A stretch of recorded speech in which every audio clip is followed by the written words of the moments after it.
La douceur du printemps ardéchois nous donne l'impression de renaître. Les cerisiers en fleurs, le mépris d'un lama, les talents d'un artiste inconnu, le château de Chirol, la matinée n'est que sérénité.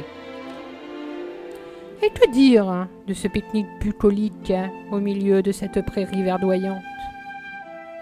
Allez, il faut se lever. Certains sont déjà prêts. Après une rencontre insolite dans le village de Déras, un chemin en balcon suit les gorges de la Jointine. Un pont suspendu permet de traverser la Daronne. Dans son cadre paisible, le sanctuaire de Saint-Sornin invite à la méditation.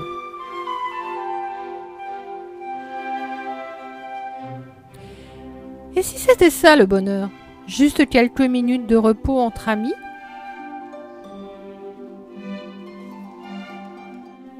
Avant de penser aux courbatures du lendemain.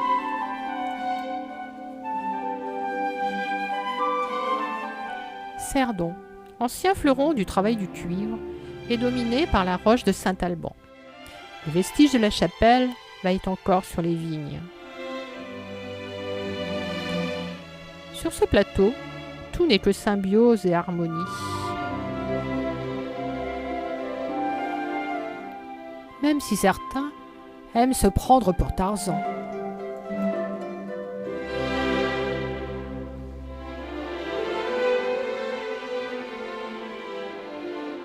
Après quelques démonstrations de souplesse,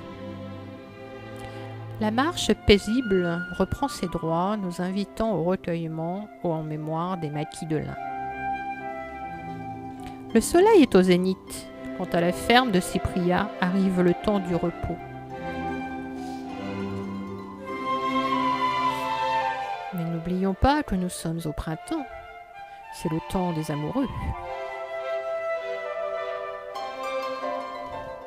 Les buis couverts de lichen tamisent la lumière de l'après-midi. Technique moderne, technique traditionnelle, peu importe. La cascade de la Fauge est toujours là.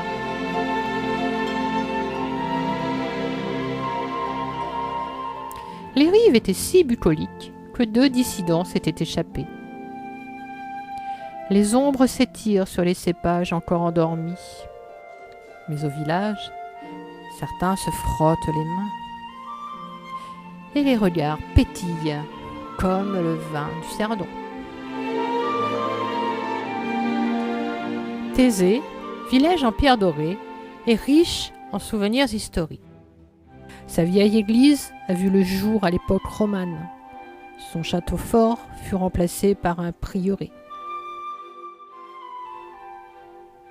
Et ses cadoles côtoient la tour Chape.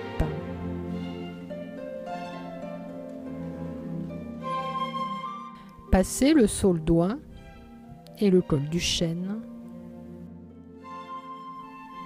les témoignages de la vie religieuse jalonnent le chemin. De Sainte-Paul à Oing, de Oing à Thésée. Comment savoir à quel saint se vouer?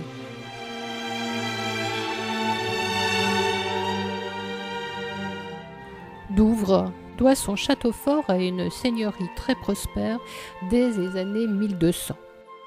De la forêt de Pierrefeu émerge le fortin du mont Luisandre, d'où chacun admire le panorama à 360 degrés.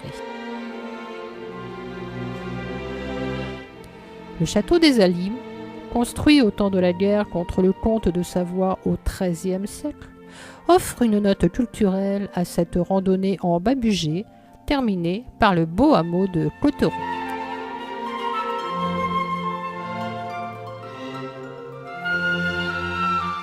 Au-dessus de Vitaz, une forêt de mélèzes fleurant bon le printemps ne laisse rien présager quand, au chalet Chapuis, la chaîne des Aravis s'offre à la vue. Au pied de la falaise, quelques névés laissent songeur. Et oui, le grand montoir est inaccessible, et le petit demande quelque attention pour éviter les ponts de neige fragilisés par ce soleil éclatant. Au sommet du Parmelan, plateau de la Piazze enneigée, Annecy et son lac, les Bauges et les Aravis, quel sentiment de liberté!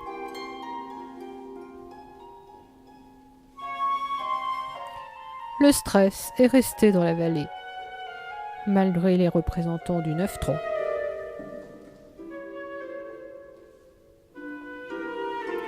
Sur le chemin du retour, le Parmelan séparé des couleurs de l'après-midi. Oubliez les restes de l'hiver. Au chalet Chapuis, c'est déjà presque l'été.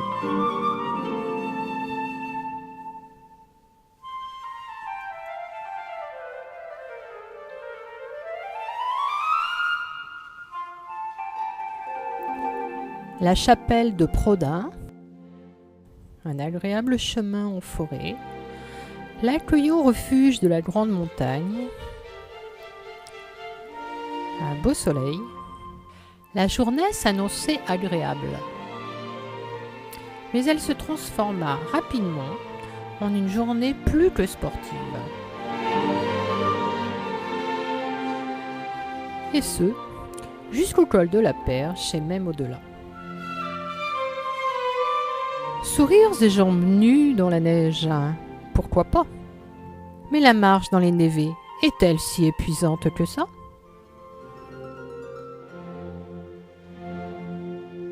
Le chalet d'Albaretan se dégage, et à l'approche du col éponyme, la glace commence à fondre. Le printemps s'affirme, sous le regard bienveillant du Mont Blanc. Mais l'hiver n'a pas dit son dernier mot, et les névés de la montagne de Presles sont de sérieux obstacles. Obstacles? Vous avez dit obstacles? Allez, Chartreuse et Bauges vous attendent pour d'autres randonnées. Dans ce site verdoyant des environs de Cublise, la randonnée est rythmée par une multitude de croix. La croix de Vienne, ou la croix blanche, celle de Gravillon, ou celle de Montagny. Mais comment s'y retrouver quand il faut atteindre les berges du lac des Sapins?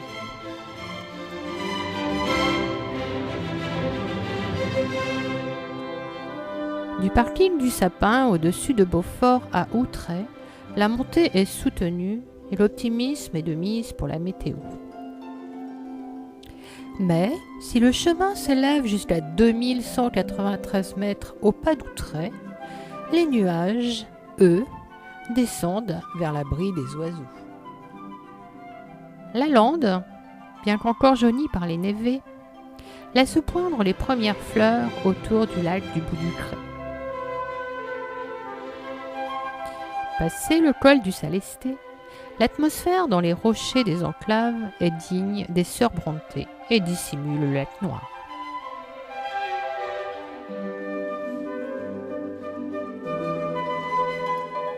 En repassant sous les nuages, le barrage de la Girotte fait une brève apparition au milieu d'un tapis de fleurs.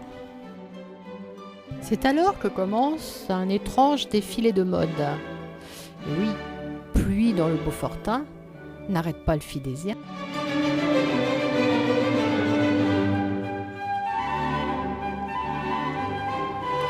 De journée à la pointe de Choriondre, c'est le Péclo et ses voisins.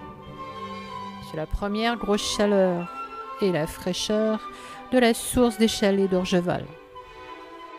C'est un but à atteindre, le sommet à 2193 mètres d'altitude. De là se détachent Beldonne et la Chartreuse, le Grand Arc et la Lausière, la Tournette et les Aravis, le lac d'Annecy.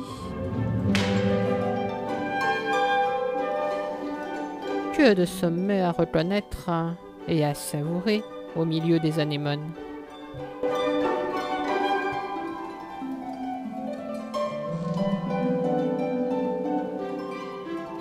Descendre la crête de Choriondre.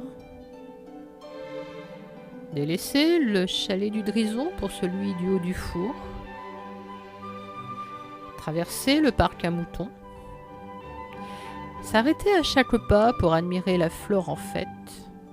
Tout cela n'est qu'enchantement. Avec 1200 mètres de dénivelé dans les jambes et 360 degrés de paysage dans la tête, comment ne pas apprécier un bon biscuit et une petite mousse? Alors chin chin, à la vôtre.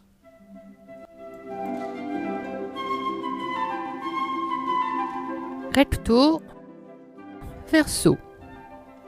C'est parti pour un tour des hauts plateaux. Pendant toute la montée au pas de Berriave, le Mont-Aiguille reste en point de mire.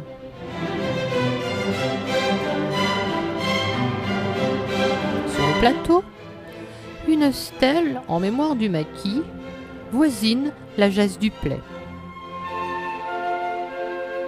Après un dernier regard sur le Grand Vémont, le chemin franchit la muraille du Vercors pour atteindre Saint-Aignan.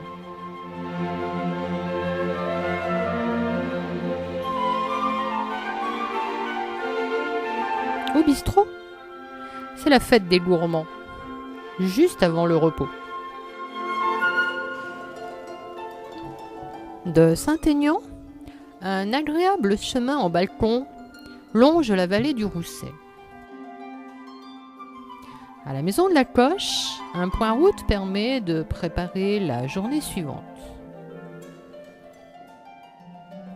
À la maison du Pré-Grandu, c'est un point chaussure qui est nécessaire.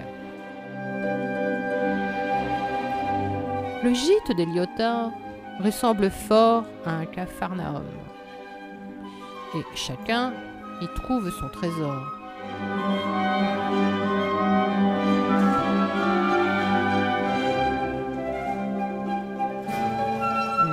Ne cherchez pas très loin la raison du mauvais temps du lendemain.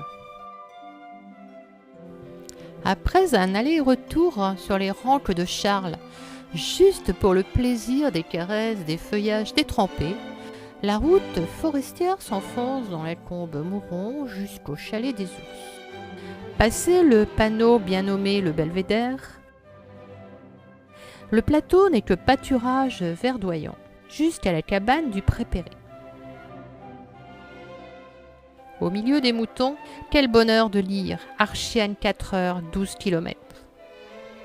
Après les rochers de Die, l'interminable descente du cirque d'Archiane commence enfin. 10 heures de marche, 1500 mètres de montée, 1700 mètres de descente. Comment ne pas savourer le dessert de Kader?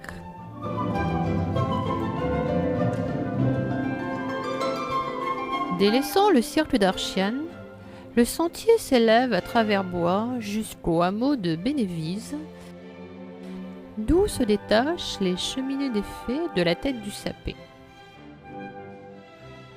Au pré verdoyant des bergeries de Tussac succède le terrain rocailleux des jardins du roi.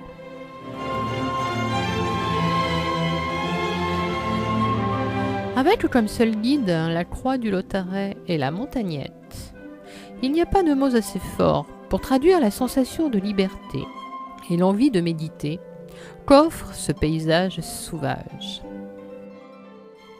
Quand soudain surgit le roi du Vercors.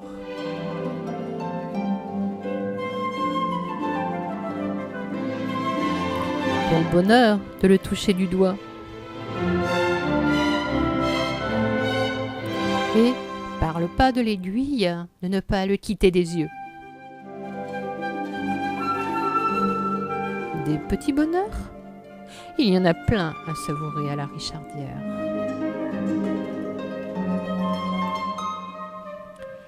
Les traits un peu tirés, les chaussures un peu usées, c'est le départ pour la dernière journée. Sa Majesté, le Montéguille, ne se lasse pas de se faire admirer. Dominant la chapelle de Trézanne, cette figure de proue lance ses rayons au-dessus du col de Papavé.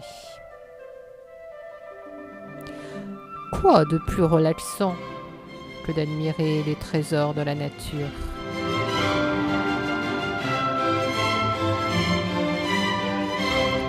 Un dernier effort s'impose pour les mémoriser.